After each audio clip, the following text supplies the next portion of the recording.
హైవ్యూస్ ఇది మొన్న చూసే వార్త. ఇది ఐ థింక్ నిన్న అనుకుంటా. వీడియో ఇద్దామని చెప్పేసి అనుకున్నాను, బట్ క్రైమ్ న్యూస్లో ఎందుకు లేనప్పుడు ఆగుతున్నాను. బట్ ఎందుకో మరలా ఈరోజు ఇంకొక చోట ఈ న్యూస్ కనిపించింది. క్రాస్ చెక్ చేశా, ఇంక మనసు ఊరుకోవట్లా. ఎందుకు? ఆ అమ్మాయి పెళ్ళి 16వ తారీఖు జరిగింది. ప్రకాశం జిల్లా కంబం మండలం దేవనగరం గ్రామం. పేరు సుష్మిత. వయసు 21 సంవత్సరాలు. అంటే మేజర్ అండ్ చదువు కూడా కంప్లీట్ అయింది. అగ్రికల్చర్లో డిప్లొమా చేసింది, పాలిటెక్నిక్ డిప్లొమా చేసింది. దెన్ పెళ్ళి చక్కగా జరిగింది. 16వ తారీఖు పెళ్ళి, 17వ తారీఖు శోభనం అంటారు కదా, కార్యం, అది జరిగింది అమ్మాయిల ఇంట్లోనే. అంత హ్యాపీ. నెక్స్ట్ 18వ తారీఖు ఇక మెట్టింటికి వెళ్ళాలి. అంత రెడీ అవుతున్నారు. పెళ్లి కొడుకు పేరు వచ్చేసి వెంకటేష్, ఈ అమ్మాయి పేరు సుష్మిత. ఈ అమ్మాయి తమ్ముడు మహేష్ వచ్చేసి అంతా రెడీ అవుతున్నారు. భోజనాలు చేసాక బయలుదేరాలి కదా, సో ముందు భోజనాలు చేద్దామని చెప్పేసి అమ్మాయి దగ్గరికి వెళ్ళి పిలవటానికి. అప్పటికి ఇంకొక ఫ్యాన్ గురేసుకున్నాం. ఇక ఆగమేఘాల మీద దించి ఆసుపత్రి పట్టుకెళ్ళి చనిపోయేది అప్పటికే అని చెప్పేసి అన్నారు.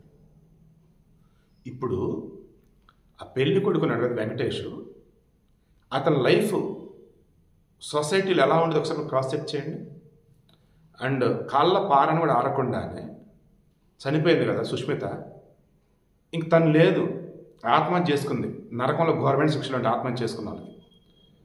ఇప్పుడు ఆ అమ్మాయి పేరెంట్స్ ఉన్నారు బతికి, ఆ ఫ్యామిలీ ఉన్నారు బతికి. వాళ్ళ పొజిషన్ ఏంటి ఒకసారి ఆలోచించండి. ఈ వీడియో ఆ ఫ్యామిలీ కనుక చూస్తున్నట్టయితే నేను అడుగుతున్నా, సార్ ఆర్ మేడం, ఆ ఇంట్లో వాళ్ళు ఎవరైనా సరే, ఆ ఇంట్లో ఉన్న మిగతా పిల్లలైనా, మీ గుండెల మీద చేసుకొని చెప్పండి, మనస్ఫూర్తిగా ఆ అమ్మాయి పెళ్లికి ఒప్పుకుందా? నిజంగా మీకు ఆ అమ్మాయి ఎవరైనా ఇష్టపడింది అన్న విషయం మీకు తెలుసా లేదా? ఒకవేళ తెలుసుంటే మీరు ఏం చేయాలి? బలవంతంగా పెళ్లి చేయకుండా ఆపాలి. ఎన్నాళ్ళు ఉండితే ఉండేవాడి, మీ ఇంట్లో ఉండేదేమి లేదు. అవతల నుండి మంచోడు అంటే ఎంక్వైరీ చేసి చేయండి పెళ్ళి. చిచ్చి ప్రేమ అటువంటివి ఏమీ లేవయ్యా అంటారా? సరే, మరి ఆత్మహత్య ఎందుకు చేసుకుంది?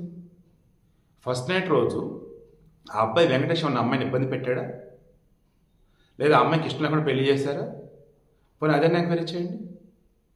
సో వీడికి ఇంటెన్షన్ మరలా అడుగుతున్నా, దండం పెట్టి మరీ చెప్తున్నా.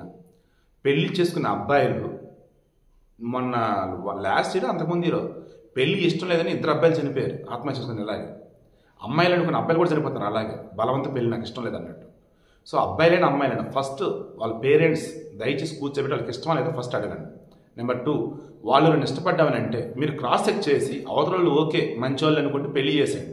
లేదంటారా వాళ్ళు ఎవరో ఎలాంటి వాళ్ళు మీ పిల్లలకి చెప్పండి. మీ వాళ్ళు వినట్లేదు అనుకోండి, దెన్ నీ బాగా కోరి చెప్తున్నావు ఆ పెళ్ళి వద్దు అని మీరు అన్నారు. అటైతే నాకు పెళ్ళి చేసుకుని అన్నారు అనుకోండి, ఓకే ఉండేవాడిని, ఏం పర్లా.